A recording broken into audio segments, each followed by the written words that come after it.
à l'occasion de la diffusion des premiers épisodes de la série Événements ce soir sur France 2, Louis Père, Thierry Godard et Guillaume de Tonquédec analysent leurs personnages, et la symbolique autour du fait d'adapter l'œuvre de Zola aujourd'hui.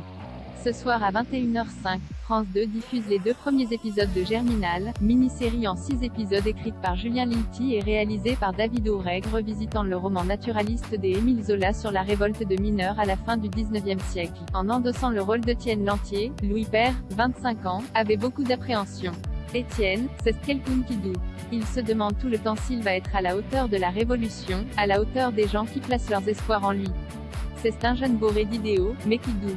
Et moi aussi, évidemment, j'avais beaucoup de doutes. Est-ce que j'allais être à la hauteur du monument historique Quest Germinal? Est-ce que je vais être à la hauteur du rôle et surtout des autres acteurs, qui sont aussi des monuments et qui ont rien à prouver? Avec le réalisateur David Oureg, l'acteur s'est nourri de ses propres questionnements pour incarner le héros, en travaillant sur ses fragilités et sur ce qui le rendait humain. Je pense que grâce à ça, on peut du coup mieux rencontrer Étienne. Parce que si c'était juste le leader charismatique qu'il est aussi, il serait moins intéressant. Face à lui, Thierry Godard, lui-même descendant de mineurs, incarne le Maheu, l'une des nombreuses gueules noires de la série. Un patriarche proche des siens, voulant défendre ses semblables et disposant d'une certaine aura au sein de la ville minière de Montsou.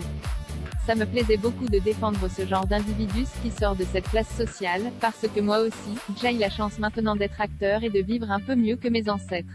Ça me plaisait beaucoup de défendre ça.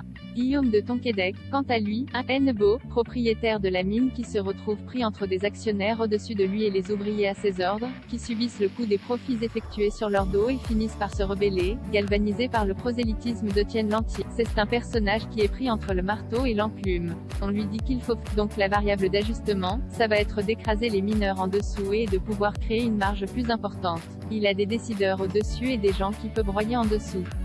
Mais malgré son statut, la vie personnelle de NBO est un échec. Mariage arrangé, infidélité, addiction, prostituée. C'est un personnage qui naît. Les auteurs ont rajouté ce petit élément de la drogue pour montrer que cet homme-là, finalement, est ballotté aussi et n'est pas totalement maître de son destin.